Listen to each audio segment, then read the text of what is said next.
aboard the Jeep 392 V8. Wait, what's the full name of this? It's the Jeep Wrangler Rubicon 392. So this is a car which to be frank, were it not for the fact that you had a friend that owned one who loaned it to us, I would not have known this car existed. I know. This is not a car I really could see you drive. Well, I mean, I couldn't really see you driving the Bronco either, and you liked it. I did like it. I mean, I will say that we are giving you the full bandwidth of the automotive spectrum here at the Car Crush, from vintage Rolls Royces to Ferraris to now the Jeep 392 with the Hemi. This thing. I mean, it sounds amazing. It's got a. So okay, let's talk power. So 470 horsepower. Yeah. 470 pound-feet of torque. Correct. 0 to 60. That's scary. I mean, if I don't brake on this turn, we're gonna literally die. Yes. So. By the way, I go from a high rate of speed to like 40 on the turns because I'm really scared it's gonna flip over. I mean, the whole scenario is a little alarming that you've got 470 horsepower in a Jeep. No, not in a Jeep, in a Wrangler. In a Wrangler. So it's 50. It's like just over 5,000 pounds. Yeah. Which actually I found reassuring because I was looking at the stats of this thing and I imagined that as it was a Jeep, it was like in the 3,000, 4,000 pound range. I didn't realize the Jeeps were so heavy. So it's not. Well, I don't know what the V6 weighs. It's not 5,000 pounds, I assume. So how's she feel, Nick? I mean,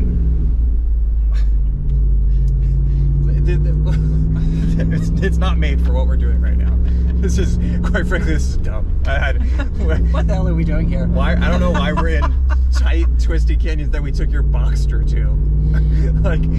Well, that video did well, so we thought maybe we'd, yeah, we'd do this road again. So on the highway on the way here, we had some time on the 10 and on Route 1 on PCH. I mean, it's very scary going to a turn in this thing. I'm not gonna lie. Like I don't even feel this scared in the G-Wagon. And the G-Wagon is lifted 4 inches. So this is the first time since the 70s. That will be corrected on this too. A Jeep CJ, I think, is the first time they had an 8-cylinder in a Jeep, and they did it briefly. And I'm lifting this information from somebody else's review, frankly speaking. Okay. But that Jeep that V8 only had like 180 horsepower. I was gonna say 200 horsepower. Yeah, exactly, something like that. So this is basically Jeep. Well, Stellantis is Jeep's answer to the Ford Bronco Raptor. Mm-hmm. This is a more expensive car. So this is an $82,000 car. I mean, it sounds so mean. It sounds really good. Yeah. I mean, you can't beat. I mean, and it looks so good in Sarge green. This is Sarge green, which I kind of like. It's a nice patriotic green. It actually is a really nice green. No, it's a beautiful green. I'd like to see a Ferrari in this color, actually. I do like that they call it Sarge green. They just own who they are, and I respect that. So this is more expensive than the Bronco Raptor or the Raptor. This is faster than the Raptor. Yeah, because the Raptor has the twin turbo V6. Oh, the V6, yeah. And this has the 6.4 liter naturally aspirated V8 with a largely bulbous hood because that motor did not fit in there probably straight up. Right. I mean, the car does feel more better. It does feel more sort of tamped down than I thought it would. I thought it would feel very skittish and loose. Of course, I haven't driven it yet. Well, the steering is not tight. No. Let me be clear about that. But it feels it's not wobbling all over the place. Like no, it's for what it is. I think it's fairly. There aren't creaks and rattles. Stable. There's no creaks and rattles. We don't have a single creak or rattle. This is an attempt at leather. This is sort of this is not a bare plastic thing. I mean, the interior, the user interface, as they would call it, where you have everything integrated, controls. Seems pretty good. There are some strangely redundant controls in that you've got you've got like a place up here for the driver heat and the passenger heated seat, and you also have manual buttons down below. So you've got all these sort of redundancies between the two screens, which is strange, a little odd.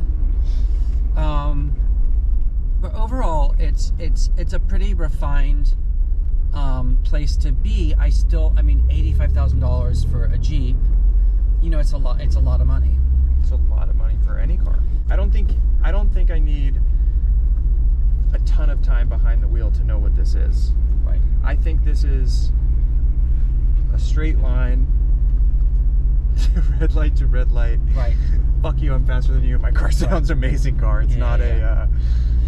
But I think also we get, you know, here in LA, I think it's a very different person who's buying this car. I mean, like I watched this review of a guy in Tennessee who had it, and you know, he you know, here in LA, he's buying it because it's the penultimate Jeep, and he's been buying Jeeps, and he's in Tennessee and he loves Jeeps. I think here in LA, for example, your friend, when he gets out of this car, right, he's on the wait list for the Rivian SUV. Yeah, right? I know. Which this could not be. This is the duality of man. Yeah, exactly. So this is the exact opposite of the Rivian SUV. The literal exact opposite. But I think that people have this, you know, they're, you know, like with your G500, which, you know, when people see that in the background of any review that we're doing, they're like, oh, that's such a cool truck. It's sort of like it's its own here in LA.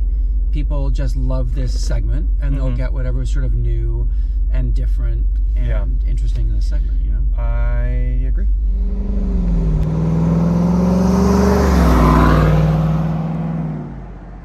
As a passenger, it actually feels like a pretty capable road car. When you're driving it, you know why I was... I'm sorry to cut you off, but now you understand why I was going 37 miles per hour in these turns? Yeah. I don't want to die today. No. I mean, I don't want to die with you. Yeah, same. I mean, no offense, you're a lovely guy, but... All right, I think... although that is kind of great, though, right? So that's what I was gonna say. This car is not. We took. This is probably. So this is the road where we took our 4-liter Jeep, my 4-liter GTS. It's also where we did the 550, 575 comparison. Two Ferraris. So maybe it's slightly unfair to be taking this onto a. That's what I was gonna say. I think we took this car to a place or this truck, it should not be here. This is stupid. We should just be at a quarter-mile drag strip, just doing pulls. So, would you, as somebody who is of this bent when it comes to cars, because you like this category of cars, sort of interesting, all-wheel drive, off-road capable, you know, these very sort of, you know, lifted butch trucks, right? That's how I would describe them as well. Would this be a car you would consider? No. It's not in my wheelhouse. Let me say that. It is, but that's just it. It is in your wheelhouse. I guess this is the wheelhouse. This is the Nick wheelhouse. Okay. Let me say some things. One, I do feel nauseous. Kevin, I haven't had breakfast, which may have been the wrong decision. Right. Kevin, whose truck this is, and our buddy Jeff, the three of us generally, and then and maybe sometimes Andy. I actually am really physically nauseous. Really? I think I might get sick. Really? Oh, let's chill. Okay, yeah, we're gonna chill out. I'm sorry. Finish your thought. Joe really doesn't like this. Kevin really does off-road his trucks. Right. He takes them off-road. We mud run, and we kind of beat the cars up a little bit, the way that they're supposed to be used. So for that, I will say, I respect Kevin's ownership of this truck. In the same with like my G-Wagon. The majority of people buying these cars will never see dirt or mud. Right. But for me personally, where I'm at in the 4x4 off-roading world, this is still not in the wheelhouse for me. I think my G-Wagon, for what it is the most expensive thing I would buy to mud run. If I was gonna go Right. with other off-road, capable things, I would probably go for Kevin's last car, which was a 4Runner TRD Pro, which I loved. Right. But I understand it. Like the sound of this thing is incredible. The growl is so mean, and you just feel like fucking badass. Yeah. And there's something to be said for that. And that's a segment of cars that is very popular. Right. And I love that segment of cars also. Right. I guess as like. Oh my God, that girl is naked. Is she? That girl was naked. That was weird. She had a shirt on, but no pants. Really? Are you sure they weren't like? I'm not sure. Or leggings? I'm not sure if we were driving, but that was. She bent down to hide from the car, I think.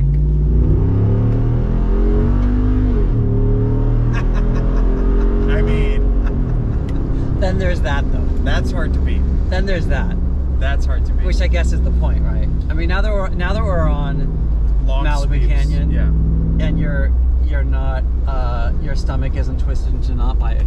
Listen, when you suggested going on the same road that we took the GTS on, I thought, well, that doesn't sound smart, but it was entertaining. Let's do it. Yeah, I'm entertaining. I'm not particularly smart. Right. I You did can at make times yourself be so nauseous that we almost had to pull over. So I you did could actually get a little. So- I got like a little. I got a little flush. I don't know how entertained you were, but So we're live. Ooh. Tunnel.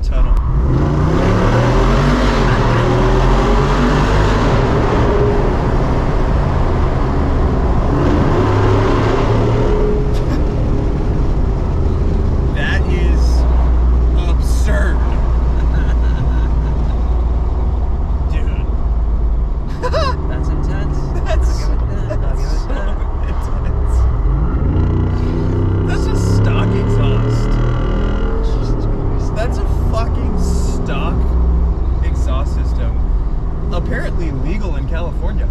I guess on trucks probably have different regulations because they're worried about 911s being too loud, so all the sports cars are getting quieter. But that's louder than any stock 911. That's absurdly loud. And I love loud exhaust. So reliability issues. Your friend Kevin, the only thing he's had go wrong with it, which is, it's significant. Right after he got out, the power steering went out. Yeah, he said about 40 miles. About 40 miles into his ownership into experience, ownership. the power steering went out. Power steering went out completely, and he had to bring the truck in for. And they had no idea what was wrong with it, and it took him a while to figure it out. Yeah, 2 weeks. It was in service to the point where he told them they needed to give him a new truck, and they said, "No, we're fixing yours." They did end up fixing it, and since then he's had no issue. Right.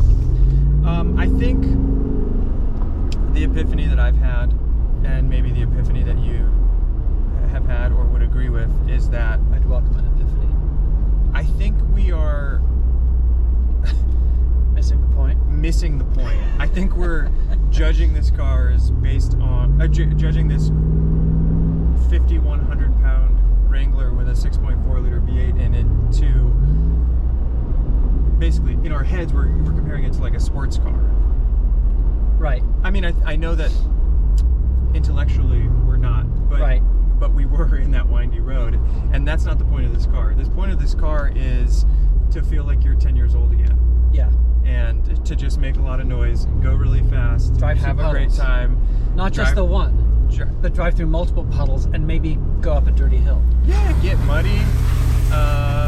I will say the noise. It's really good. Yeah, and it just makes you smile. It makes you feel giddy and stupid and fun. It's like, so I don't know if I told you this, but on the Evo that I got, Yeah, which we will be shooting shortly. we will be shooting shortly. I was able to order the license plate OMG dumb. As in, Yeah. it's just dumb fun, and I love it. And it's shits the and giggles. stupid car, and it just makes you smile, and it's maybe gonna kill you, and it's awesome. And that's kind of, I think that's where this car lives. It's just, oh my god, dumb. So now I know you actually do not have your Bronco any longer. Oh yeah, I sold the Bronco. You sold the Bronco, Yeah. and you've not driven a Raptor. No. Would you rather have this as it sits with the 6.4 Hemi, or the Bronco that you no longer own? Can I ask follow-up questions? Yes. Is it my only car? Well, no, because you always have multiple cars. No. Okay, I'm just saying. It occupies the same place in your car life that the Bronco did. Okay, if we're going this exact motor versus just the regular Bronco, I would probably pick this. Right. If we're going this versus the Raptor, I think I would pick Raptor. However, I haven't driven it yet. Right. I have, however, owned a Raptor and loved it, yearned for it, miss it, really want another one. Right. So The big Raptor. the truck. Right. The real one. The quad cab. Yeah. And so for me, I love that. I love the Raptor. So I imagine I would love the Bronco Raptor. And it's more capable, and it's like a Baja truck, and you know, I'd love to take that in the sand and just like do 70 miles per hour gliding, which you can't do in this car. Fantastic car for shits and giggles. It doesn't do everything well, but the part that it does get right, which is for me, like the sound, I think it looks great. It does look really good. It looks really, really good. Yeah. Thumbs up from people when they see you on the road. Yeah, we've gotten multiple thumbs up in the 2 hours, 3 hours that we've had the car, which is surprising because I haven't even really. I guess they're rare. I mean, I don't really notice them ever. I don't see any 392s. It's one of these things where you don't really, until you look for a Jeep, you don't. When you start looking for a certain type of car on the road, you see them everywhere. Right. You know. And so at least now suddenly I'm seeing all these Jeeps. You know? Right. Well, yeah. Okay. Cool. Well, thanks for watching. Yeah, thanks for watching. You know, we're building the audience. We're building you guys. Thank you so much for tuning in. We really, really appreciate it. Like and subscribe, as they say. Subscribe. We're coming up on our first year. Next month will be 1 year in. We are. We got to get to 1,000 subscribers. We will get to 1,000 subscribers. That's when you're like... Slow and steady wins the race. Yeah. In our case. That's our goal. Yeah. We don't want to build it really quickly. We're not going to be one of these internet sensations. Pulled over in a Prius. Oh, that takes some skill. Prius Prime. All right, guys. Thank you for tuning in. Greatly appreciate it. We will be back. Cheers.